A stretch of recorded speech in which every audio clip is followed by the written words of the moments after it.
Coming up next on The Voice of Alabama Politics, the Senate passes the general fund budget. Also, the V-Team takes a look at Smith & Wesson behind the wheel. And Speaker Mike Hubbard has new money. Say, pardon me, but could you help out a fellow American who's down on his luck? Hit the road! Yeah, like the Yellowwood Road. All this and much, much more coming up next on The V.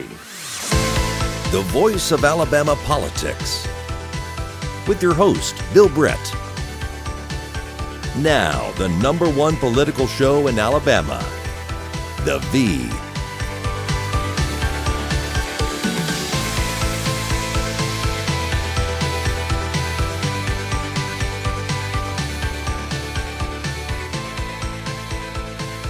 Welcome to The Voice of Alabama Politics, where we tackle the tough issues so you have the hard facts.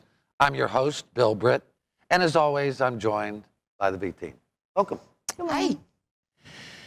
It has been a busy week. Not only is the House and Senate on a 3-day schedule, lots happening in other news. We have learned that over the past 2 months, Speaker Mike Hubbard has loaned his campaign account $250,000, almost a quarter of $1,000,000. And this is very interesting because just recently he lost his lead attorney, J. Mark White, and that firm reportedly because he didn't have the money to pay him. But here, Susan, you looked at the reports. Mike Hubbard gave himself $100,000 last month and $150,000 this month. How's the connection here? Well, it looks like the connection, the first $100,000 was given on January the 2nd, which is right around the time that the Baron Coleman issue started coming up, according to Lance Bell. He contacted them on the 3rd. The other donation was $150,000 on February 15th. Now, that was the date before Bill Baxley showed up in court with Mike Hubbard for that hearing. And according to sources, I heard that someone asked someone close to Bill Baxley if he was concerned about getting paid because Mark White didn't, and they assured this person that Bill Baxley had gotten paid up front. Bill Baxley wants his money right up front. I guess any attorney would, wouldn't they, Beth? He's been doing this a while. He knows how it works. But my thought on it, and you kind of hinted at it, was, if Mark White quit because there wasn't any money, and Hubbard's got $250,000, presumably more, sitting around in liquid assets to pay him, it makes me wonder if the issue is not that Mark White wasn't paid, but if there's something else going on behind the scenes. I know I've heard rumors that there was a mock trial and that things like that might have been Mark White just said, I saw the writing on the wall, and he left. And so it makes me wonder if there's $250,000 in liquid assets sitting around that the speaker could have used to pay him. Was money really the issue? Well, I mean, we heard that it's a little over $1.5 million he owed the firm. I mean, $250,000 chump change towards paying off $1.5 million, $1.7 million. Right, but it's a good faith effort, no doubt. It is. It is. You don't make a down payment, right? You've got $250 laying around in cash. You've got more than that in assets you can borrow against. Is it his cash? Yeah. Is what I Where's the want. money It coming hasn't from? been his cash in the past. In the past, it's come from Jimmy Rain. In the past, it's come from other entities, and he's flown it through these campaign accounts. Right. Now, he can't raise money in those campaign accounts right now, but he can loan those campaign accounts money. And we know that people in the past have used this as a way, you put the money in your campaign, then you can raise that money back later on and pay yourself back. But look, if you didn't have any money, where is this money coming from? And we don't know. It may just be coincident that the Baron Coleman incident, him meeting with Lance Bell or contacting Lance Bell, and the $100,000 is coincident. The $150,000 right before Judge Walker gave him a new evidentiary hearing, maybe a coincidence. But in our business, very few coincidences. And Beth's right to draw some of those conclusions because Mark White had withdrawn from the case on December 31st, was not let go from the case by Judge Walker until the 9th.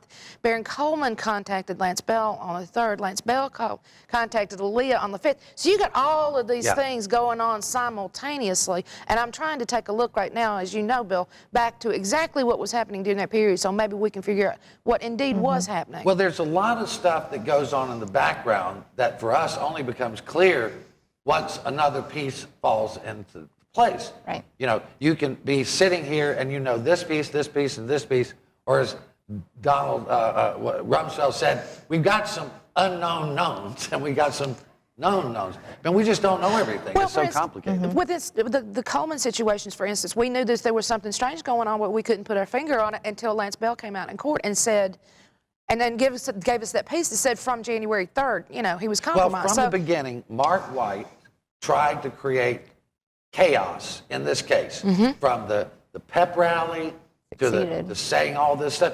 And this chaos, as we've gotten closer to the hearing, has grown exponentially. And this chaos, Beth, they're just looking for something to happen that's in their favor, like the Coleman thing, right? Right, they are. And like I said last week, I think the biggest thing, too, is that the voters are watching and the jury pool is watching. And so I think a lot of this is trying to just stir up enough confusion. It's not hard with the general public to get people to say, you know what, I don't know, I'm confused, whatever. And I think that's been a tactic from day one, is if we plead it on its merits, they lose. But if they plead it on, you know, the chaos theory or the technicalities or whatever it is, they've got a chance at least getting a hung jury on this. Well, right here we've got chaos and the gods of carnage coming together, and they're just picking off people like sitting ducks. I mean, people are just falling on the wayside. One of the things we started doing this week, and we started to go back and look at those some 40 pages of emails between Hubbard and Riley and other people. Susan, you looked at a few of them this week, and we published them. Yes, we did. And looking back on that, I mean, going back and looking at these emails all anew, I saw even more things that were disturbing in them. But just to remind the viewers that one of the biggest emails that was out there was the, you know, what are these ethics laws? Who came up with this? What were we thinking? And that is prevalent again in his communications between Riley and Hubbard. And also that Hubbard really wanted to go to work for Bob Riley and Associates. He states that over and over again. And he communicated with Minda that Bob Riley had messed everything up by registering as a lobbyist, and he wished he could unring that bill and make him a strategic business consultant. Well, I mean, he actually said, Beth, that you could call yourself a strategic advisor or whatever it is, right. And then somebody else can do your lobbying, and you can pay me. Right, you can set up polling and focus groups. It's semantics that we're arguing over. At the end of the day, this is public service that we're talking about. And, you know, I've been working in Jefferson County a little bit lately. If you want to see carnage and confusion, go to Jefferson County in a primary. And, you know, what we're seeing here with the speaker and what we're seeing in a lot of these primary races is this is public service. This is not something that you do to get rich. This is not something that you do to become famous. It's something you do to serve the state. And it's just so apparent that that was never the speaker's goal to begin with. In this same set of emails, former Governor Riley cautions him, you can be governor or you can be rich. You can't be both. But he seemed to think that he could. He thought he could be both, and he certainly may not be either. The one thing that we did show in the other emails is that he was a subcontractor for Majority Strategies, where he funneled over $1 million from the ALGOP into Majority Strategies and back to his own businesses. And this is the kind of thing that makes people not trust politics. We're going to have to leave it right there. You're watching The V. We'll be right back with more news and analysis.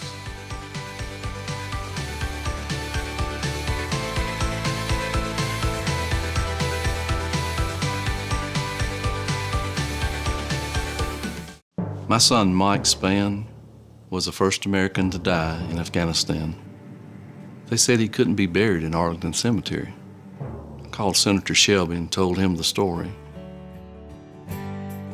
15 minutes later, he called and said, Mike's going to be buried in Arlington. People listen to Shelby. Richard Shelby looks out for us every single day. I'm Richard Shelby, and I approve this message.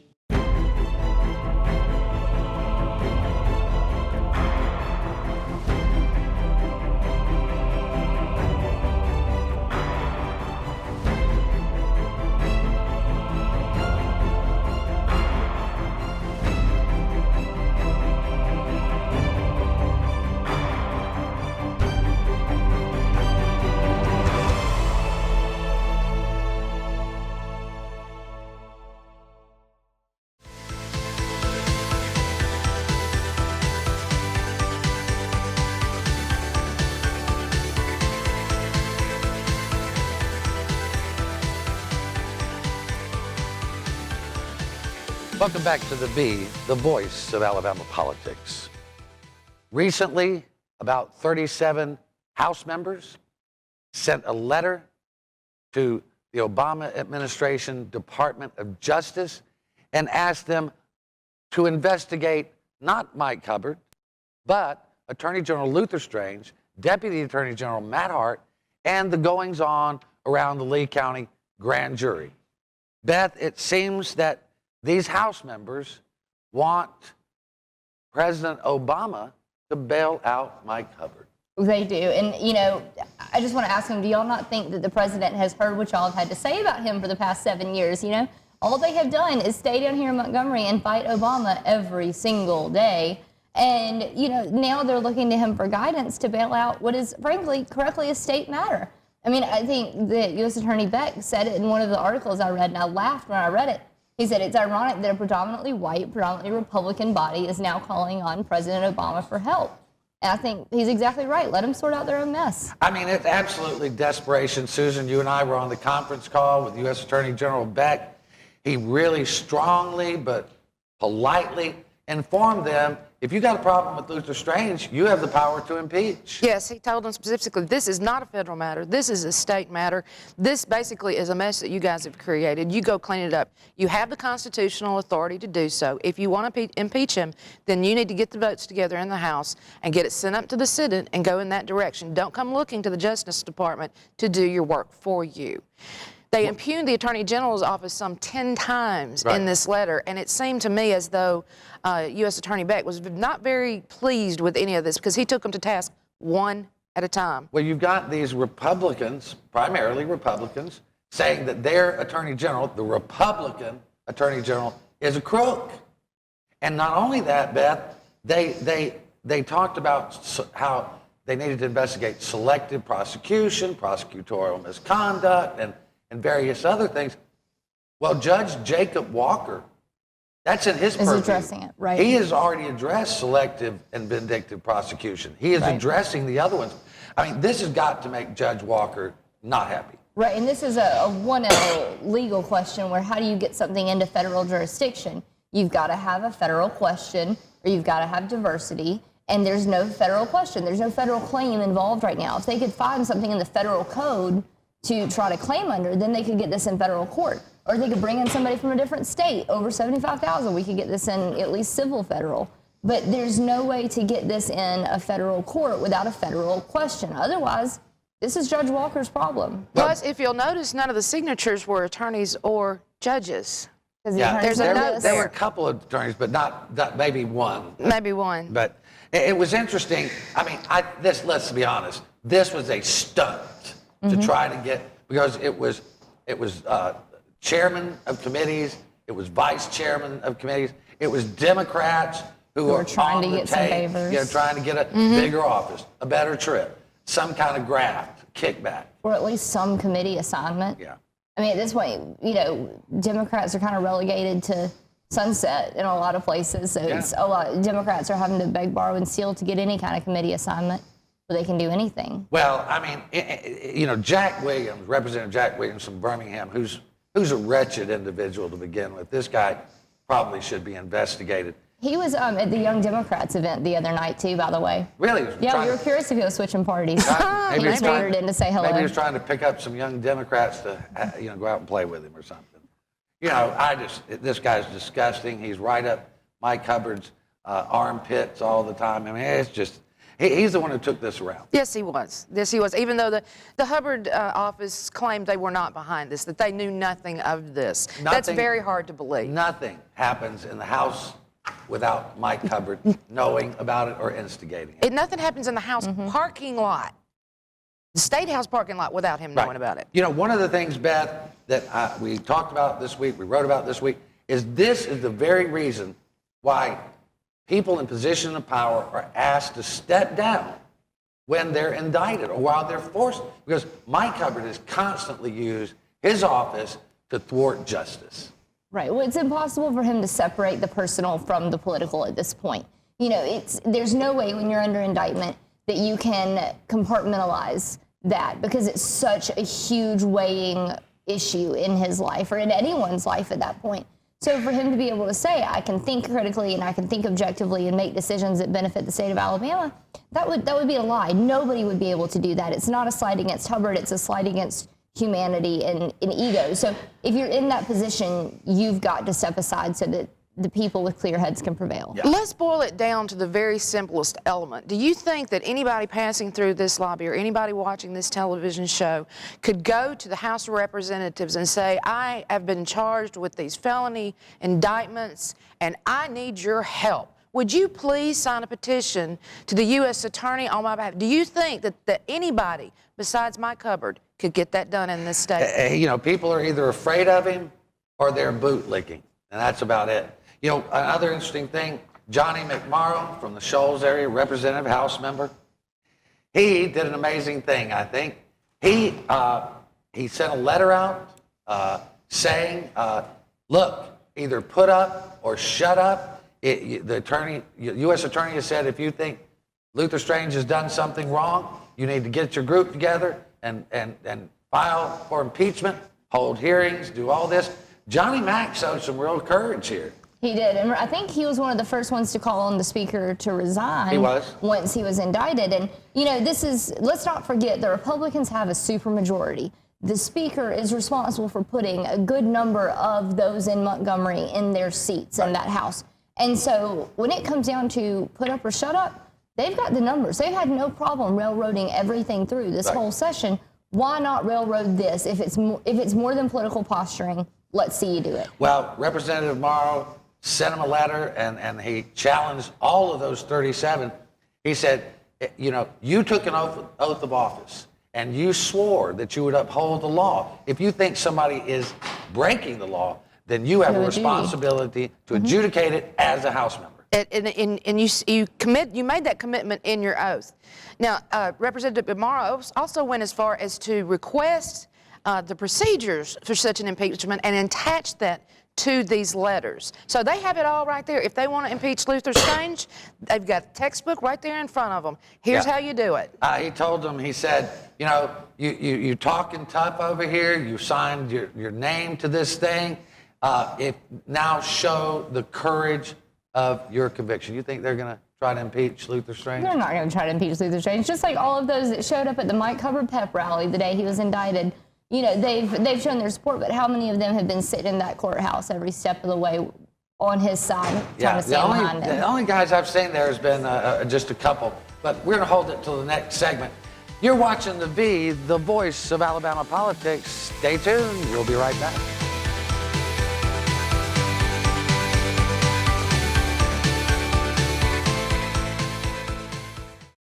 My son, Thomas, has cystic fibrosis. The National Institutes of Health do a wonderful job with CF research, but keeping them a priority with our government can be challenging. I asked Senator Shelby if he could help, and boy, did he. He's become an absolutely tireless advocate for families like mine. He's literally saved thousands of lives. Richard Shelby looks out for us every single day. I'm Richard Shelby, and I approve this message.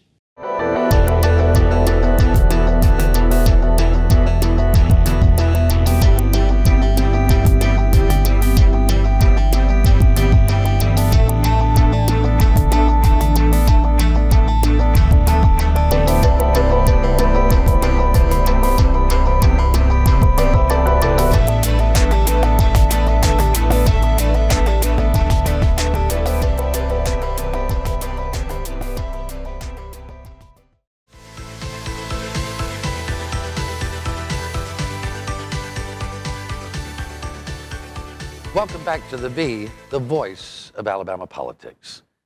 Susan, the 2017 general fund budget has passed out of committee. They have level funded most everything.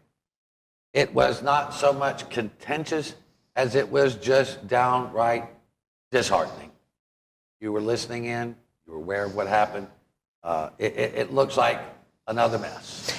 It does look like another mess. What they've done is level fund all of the agencies with the exception of Human Resources and DHR. There's one big problem in this, and that is the Medicaid part. They level funded it at $685,000. The problem with that is not only is this not going to allow them a cost increase, where a ream of paper goes up, but also it's going to cost us the RCO program.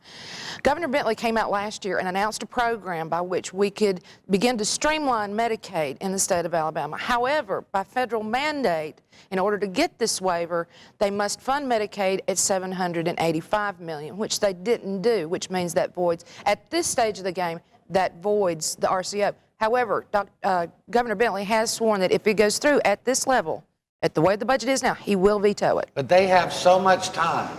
I mean, they can override that veto like that. I mean, it's just nothing he can do about it. I mean, but the thing is, all right, so you get about, what, 750 million or 850 million to implement these programs, regional care centers around the state, which should streamline and offer better health care. But we don't have the $100,000 to put it in place. Right? Well, and that's the thing. This whole time, the governor's been saying we can't expand Medicaid till we reform Medicaid. And these regional care organizations were a step in the direction of reforming Medicaid so that we were in a position to expand. I mean, let's not even look at the amount of money it's costing the state that we are already paying in taxes that we don't get back because we're refusing to expand Medicaid. Now we're losing the RCOs, so we're taking a step back even on just positive in-state reforms. I mean, I don't understand. We have to fund Medicaid, so why not fund it smartly? I just don't get it. Well, I mean, it's poor people, women and children and blacks. You don't get that? I guess we need more underrepresented groups in the legislature to speak up. I mean, sad to say, and we've got some good people down there, but there's a lot of this Republican bunch that doesn't like women, they don't like minorities. And they really, quite frankly, if you're a poor child, you're precious until you're born, and after that, they don't care. But, Bill, I think there's also a setup here. Now, Senator Pittman is the one, he's the chair of the general fund budget. And he introduced this budget yesterday at the meeting and said that he didn't really like the fact that they had the level fund, and that he admitted that had they cut, in order to reach Medicaid, they had to cut the other agencies by 10%, and that he didn't think the other agencies could do that. However, that afternoon, he introduced a bill for the lottery. Right. Now, Governor Bentley's plan had getting $181 million, something like that, from Education Trust Fund for this year. Senator Pittman's bill didn't have it. But what he did, he was overheard saying in that committee meeting that wouldn't it be a good idea to go ahead and take the Education Trust Fund money this year to cover this budget until we can get this lottery instituted. But this is not what if we don't get the lottery? This is not. I understand and this that. is a different lottery It than is. the one that Senator Jim McClendon is carrying, and it's a different one than Craig Ford's And carrying. he's got another new lottery bill now, HB 278 or 279. So 209 is kicked, and now we've got a new lottery bill that the Democrats are proposing. Well, the thing is, and I guess I should, go on a little rant here before, but look, I think it's absolutely and should be abundantly clear that the character of a state or the character of a nation can be judged in how it treats its elderly, its poor, and its children. And I find it outrageous that we don't seem to care enough in our state to figure it out. I don't know. That's just me. Even at current funding, there's still going to have to be cuts in Medicaid and services, Right. pediatricians. Right. And one point that Azar made that was that she's in charge of Medicaid, Stephanie Azar, was very important is that this is not just people that aren't working. You're talking about most of the people on Medicaid in Alabama are children. Right. A lot of these children are... One in three Alabama children are on Medicaid. And a lot of these children, both their parents are working. They're just not making enough money. And Medicaid is the only way that child can get health care. You look at people that work at Walmart. A lot of them have to have Medicaid to take care of their children. The instruction is in their employee handbook how to sign up for it. People that are doing menial jobs, a lot of times, they don't make a living wage. And so they can't afford what we have. I mean, we haven't expanded Obamacare. They can't afford it. Our people are undereducated, they're underemployed, and they're sure not healthy. And I don't see this bunch doing a darn thing about it. Right. And it's just disappointing to me. Well, speaking of minimum wage, This is my pet project. They just smashed that with a hammer. Right. Well, the minimum wage legislation is something that's close to my heart. I wrote Representative Belton's minimum wage bill when he brought it to the state. And, you know, we're seeing this contentious battle now where the state's trying to tell the city of Birmingham, you don't have the authority to do it. The city of Birmingham saying, yeah, we do. So on Tuesday, what we saw is the city council push through minimum wage increase effective immediately. And, you know, I've been a big supporter of the minimum wage increase in Birmingham, but frankly, the effective immediately thing, I don't know that I can support that, because I look at that as, you know, a small business owner. How do you make sure that they have notice? How do you make sure that everybody's aware what the new policy is? And I mean, the whole thing is a race to the finish. The legislature's trying to beat the city's trying to beat the legislature. The whole thing is ridiculous. We've got to start looking at what's good policy. But this is not about good policy. This is about politics and the BCA. BCA does not want the minimum wage increase. That's the Business Council of Alabama. They want, you know, if they had their way, there would be no minimum wage whatsoever. Right. And maybe we'd be better off than this thing of the state saying, or the federal government saying what can and cannot be a minimum. But the thing is, what people don't realize either is that Alabama is one of only 5 states that has no minimum wage laws on the books at all. Right. So if something were to happen and we would lose our federal minimum wage, we could go back to sweatshops in Alabama. And I'm sorry, if you work 40 hours a week, hard work should be rewarded with fair pay and benefits. Well, it should be, and there's no doubt about it. We got about a minute left. I want to pick up this one thing. One thing for sure, if the legislature gets its way, you're going to be able to pack heat in your car and no law enforcement officer can stop it. You can have a loaded gun on your seat in your car. And, you know, the law enforcement officers of this state were down here in droves saying, do not pass it. It passed out of committee this week, Susan.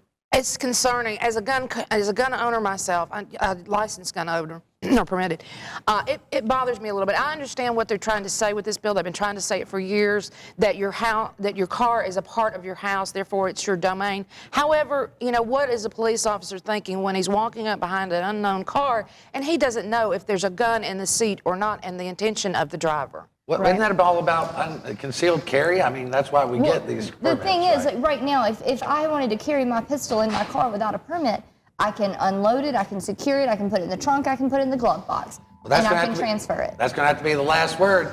You've been watching The V, the voice of Alabama politics.